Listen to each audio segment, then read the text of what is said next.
Good late morning Tuesday, everybody. Welcome to the Global Campaign to Demand Climate Justice's press conference on finance issues here at COP29 in Baku. I'll just quickly introduce what the lineup is going to be here. First, on my right, we'll hear from Liddy Nakpil, one of the DCJ coordinating committee members from the Asia People's Movement on Debt and Development, and also a co-founder of the Pay Up campaign, the cross-constituency effort to escalate climate finance. And then from Costa Rica, we'll hear from Adrian Martinez Blanco about finance issues and particularly loss and damage throughout the Americas. And then last, the big question, how to pay for it. We have with us today Bronwyn Tucker from the Oil Change International based in Washington, although I don't think you live in Washington, but you know all about the money in Washington, so she'll be talking about how to pay for it. And I don't know if I introduced myself. I'm Victor Minotti from the Global Campaign to Demand Climate Justice, and I'll just be moderating, other than to say we're going to give about 5 minutes to each speaker and then hopefully leave about 15 minutes or so for question and answer. And what else to say? Well, this is the finance COP, and the first signs are that it's not really on track to deliver the kind of deal at scale and urgency that the world needs, or certainly that developing countries need. What we saw yesterday, the taking note of the Article 6 carbon market standards, we're concerned will be presented as climate finance, but we're very clear that carbon finance is not climate finance, so we're going to hear more what climate finance looks like in terms of the quantum that's needed, in terms of the quality that's needed, in terms of access and other issues that are important, particularly for those communities most impacted in the global south, and what those of us from the global north, such as myself, how to get our governments to pay up. So let me turn to my right to Liddy. Good morning, everyone. I come from a movement in the Philippines, and I think many of you know that the Philippines is probably one of the most vulnerable countries to climate change because of many factors. And just the past week, we have been hit by several super typhoons, one after the other. And many people have, as usual, suffered the dislocation, displacement, loss of lives, loss of homes, loss of livelihoods. And this is what we face year after year, and we all know that it keeps getting worse. I start with that because we would like to remind the negotiators in this conference that we're not just talking about numbers here. We are, that's very important, the quantum in the NCQG, but we're actually talking about, behind those numbers, people's lives.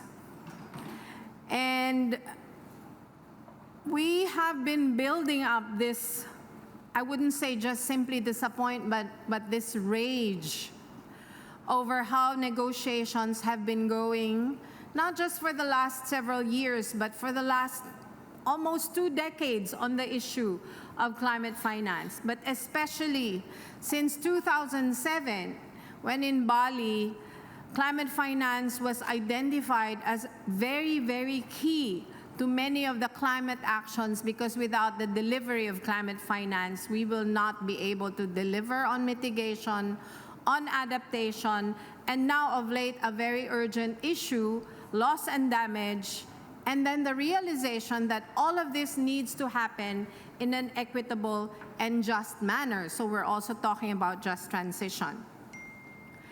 In 2009 in Copenhagen, we could not believe that the offer of developed country governments led by the United States was $100 billion. We could not believe this, not because it was a considerable amount, but because it was such a pittance compared to what we already knew then, the cost of not only mitigation and adaptation, but also loss and damage, and the cost of just transition is going to be in the trillions, if not billions and not billions. And there were studies already made even then that all of this is going to be even more expensive if there's going to be further delay in climate action. And that is what we have seen since then, more delays year after year. We have been building up this rage because every year we hear more of the same arguments from developed country governments. First, they say, there's not enough public money. We cannot deliver the amounts that you're asking for because there's not enough public money. And my colleague Bronwyn here will testify that there's more than enough public money out there, and it's not for a lack of money, but for a lack of political will that this cannot be mobilized. Then they say the key is in the private sector financing, not in public, because there is much more money in the private sector than the governments have. And the government's role using public money is to incentivize the private sector to be involved in climate action. And that means, of course, making climate action more profitable for the private sector, less risky for the private sector. So they're talking about using public funds to provide guarantees, to provide incentives, and to de-risk private sector development, private sector capital involvement in climate action. 2 minutes. Then they tell us that the other answer is to expand the contributor base. You know, there are many developing country governments and countries that can actually afford to contribute significantly to the cost of climate action in the developing world. But they don't say, actually, that in reality, we have been paying for our own climate action for the longest time. There is a study that is actually pointing out that the developing countries, 85% of what we spend on climate action comes from our own pockets. And there's 15% or even less that's coming from overseas. And part of that 15% coming from overseas are coming from other South countries. So when they're talking about expanding the contributor base, they don't know what they're talking about, or they're actually outrightly lying or trying to deceive the rest of us. We're here to say that they owe us at least $5 trillion a year. So this negotiations is not going to mean anything to us unless they talk about trillions and not billions. And we're here to say that those trillions have to be in public funds. We're not saying the public sector has no role. They definitely have to mobilize their funds in order to participate in climate action, because a lot of the fault lies with corporations who insist on using fossil fuels and expanding fossil fuels and making profits. We're not here to say that there is no role for other southern governments in helping each other in South-South cooperation. But we're here to say that public funds is vital. We cannot leave this to the markets. Our governments have to take leadership in this process, and they need public funds. So we're here to continue our effort for the Pay Up campaign. They must pay up. They owe us, not just in terms of climate finance. It's only part of the broader reparations that we in the South are owed. And we are owed not only for our own sake, but because our actions in the South will save this planet and will save all people everywhere. Thank you.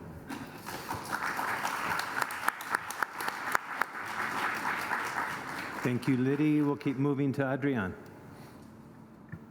So why climate reparations? If your house was set on fire, would you accept a loan from the culprit to rebuild it? Would you ask for charity as a response?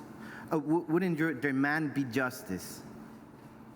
Wouldn't you expect for the culprit to be held responsible, to pay for all the loss and damage? Wouldn't you say that's common sense? Wouldn't you say that is the law in most of our countries? Wouldn't you say that is international law, human rights law? It is. Yet in the context of the UNFCCC, culprits make profits out of victims. become donor countries, set the agenda for everyone else. And you know, that is called corruption. That is global north structural corruption. That is the clearest sign that colonialism is alive at the UNFCCC. And it is also the basis of why we fight for justice at COP29, why we demand the right for remedy, for climate reparations to be enforced, for human rights and international law to retake its central role in the climate regime, because it does not have a central role in these negotiations. It hasn't for many decades already. Loss and damage is transboundary environmental harm, meaning that the consequences of all the economic actions that have caused climate change, those are the things that are destroying our homes, our territories, our cultures, our identity, and destroying our future. All of these culprits are manipulating this process to avoid responsibility. They present false solutions where financial arrangements transform victims into indebted people. Culprits that generate environmental harms turn themselves into donors, into people that provide charity to the victims. But they avoid constantly and structurally responsibility. And also, our countries in the Global South have an obligation to protect our land, to claim their rights in international law, which they have not done so in the last 3 decades on climate change. This is a structural reform that we fight for, where geopolitical power is tamed by justice, by law, which is not what happens in the plenaries in this COP, where we see our people recover our rights, and that this process transforms into one center in human dignity, science, and nature. The loss and damage process has a long road ahead. We have not finished with it. We had not accomplished what we set forth in the discussions in 1992 about responsibility, about compensation, about our rights being respected. Much work is needed for this process and the loss and damage agenda to conform with international law and human rights. And the clearest example is the own report of the Secretary General on the Loss and Damage Fund and how it does not conform with human rights. And it is not built to protect human rights. And it is built to foster profit, to generate a mechanism that is not based on obligations, and to facilitate global north countries to avoid responsibility and maintain their role as donors, even though they're the culprits. Thank you. Thank you, Adrian. And then last, we're going to hear from Bronwyn Tucker, Oil Change International, about how to pay for it. Thanks, Victor. And the bottom line here is that there's no shortage of public money for rich countries to pay their fair share for climate action at home and abroad. There is really just a shortage of political will. So we have released analysis earlier this year, and I can make the link available, that shows that the Annex 2 countries, the global north countries, have an obligation to pay up for climate action, and they have, we have the tools. We can mobilize well over $5 trillion a year by ending fossil fuel handouts, by taxing the super rich, and by changing unfair global financial rules. This $5.3 trillion is by no means the only funding available. The global financial architecture is essentially a casino that is rigged towards countries like Canada, where I'm from, the G7, and much of the OECD. So we've seen in very recent past these countries mobilize trillions to bail out big banks in 2008, to pay for a COVID-19 response, to pay for massive wars. So beyond the tools that I'll go through, there's lots of monetary policy that is available to these countries and other levers. We've just focused on the ones that some of the tools that are doing the most harm in our economy, in places we can shift public money or tax corporations fairly where they're not being, where that's not being done. And so the excuse that Canada, where I'm from, and our peers cannot afford to pay to stop climate breakdown and save lives is a fiction. This is an excuse nearly as old as the UNFCCC, and it's a big reason that we're sitting in 2024 with flooding all over the world, with continued fossil fuel expansion, and with record fossil fuel profits. And it's also the same excuse that we hear a lot at home. It's what the Canadian government says is the reason we can't phase out the oil sands, why we can't fix the housing crisis, and why we can't make sure everyone can pay for groceries. And so pursuing the measures that I'll speak about is something that will benefit all of us. We can unlock more than enough money to pay for the strong NCQG that we need, and also to address crises at home. And so, yeah, just to go through a bit of a grocery bill, or a bill quickly. We can start at the source. The biggest driver of the climate crisis is fossil fuels.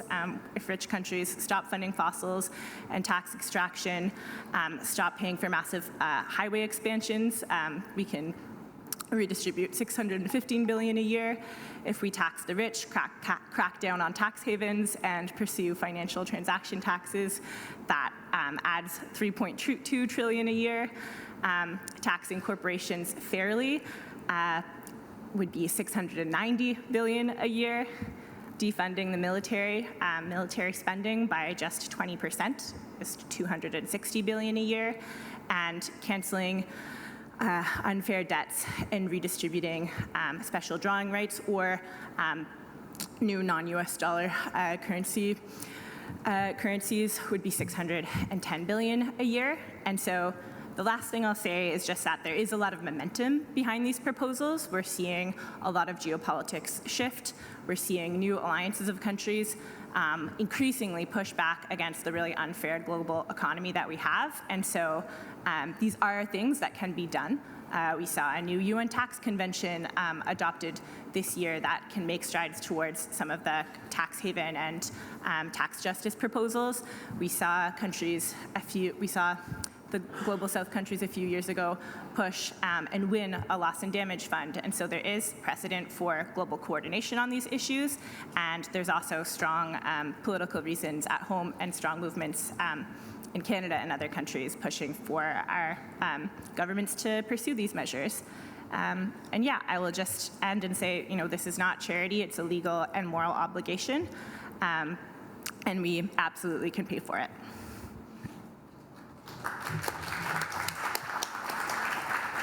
Thank you, Bronwyn. We have about 9 minutes left. Would love to prioritize questions from the press, please.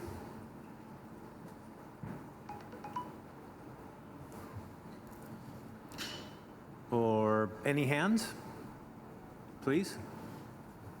Right here. And then at the back. I've been listening about many ideas, such as the. Sorry. Good morning, all. Thank you very much for the great panelists and all those great insights.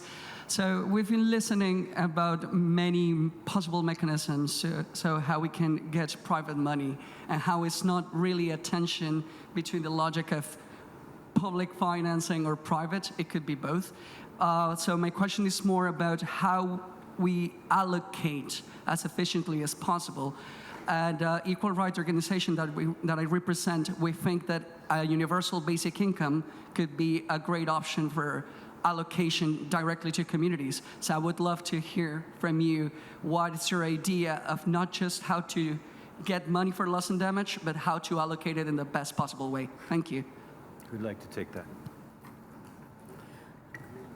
Yeah.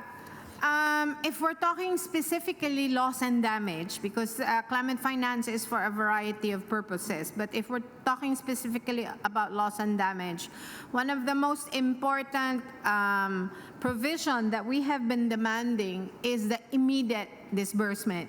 No, because current processes in financial channels are too slow. So we need the loss and damage fund to be able to act quickly in disbursing these funds.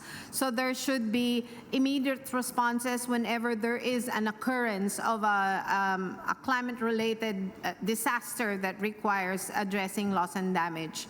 And for that reason, it will be difficult to make it based on income, because these disasters don't happen all together in different places. They happen at different times in different places, and the scale of loss and damage is also different in different places. So the problem right now actually is not so much that we are worried about it not being quick enough, but that there's very little funds. Even if they disburse quickly, and in fact, if they disburse quickly, it can also quickly all get used up because there's very, very little funds. Maybe Adrian can add a few other things about the loss and damage. Yeah, I think when we think about how to provide funds for loss and damage, it's up to the communities themselves on how to decide what is the best way, especially in their context, because money itself can also generate harm if it is provided in a way that is not culturally and economically sensitive to the context of a people. So the solutions and how it has to be built from the ground up. And this is something that we're very concerned about, how the mechanisms are now, not only if they're going to provide direct access to communities, but will communities be part of this process? Because they have not. And there's not a place that is as devoid of public participation as the UNFCCC in terms of involving people from frontline communities, or just involving people in general to effectively participate in decision making. So this is the first thing that we have to change.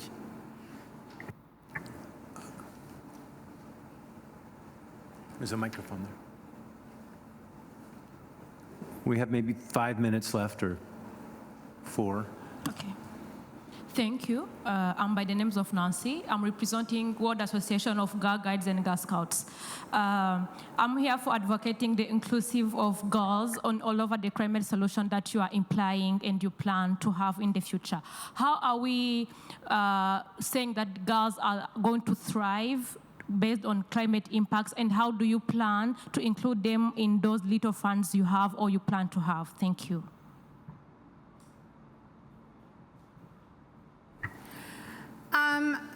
First of all, the actual disbursement of this climate finance will be through this multilateral financial institutions. Like, for instance, right now, adaptation and mitigation is through the Green Climate Fund.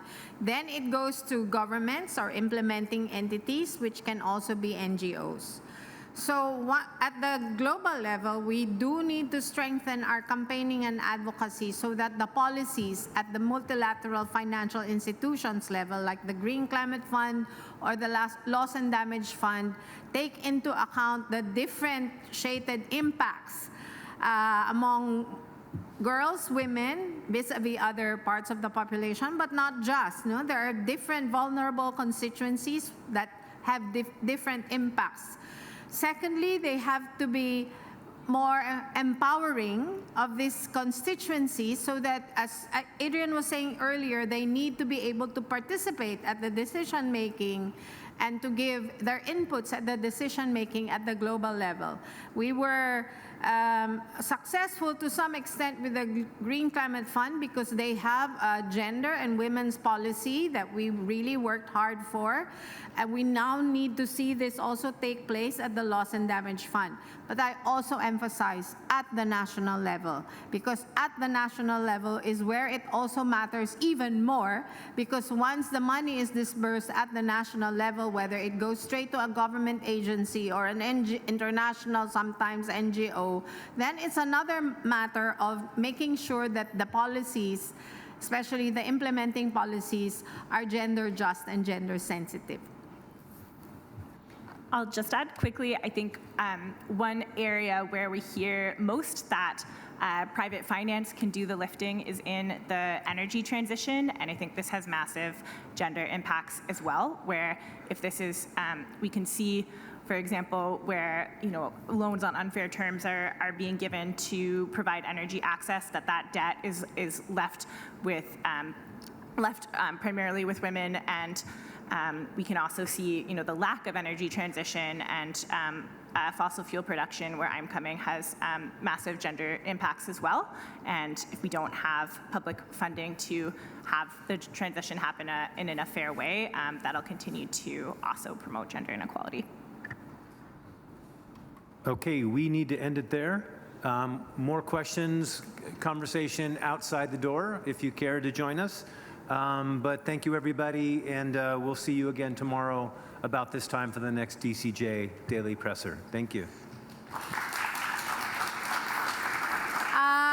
We'd like to invite you to join the 11:30 press conference on our solidarity with Palestine. Thank you.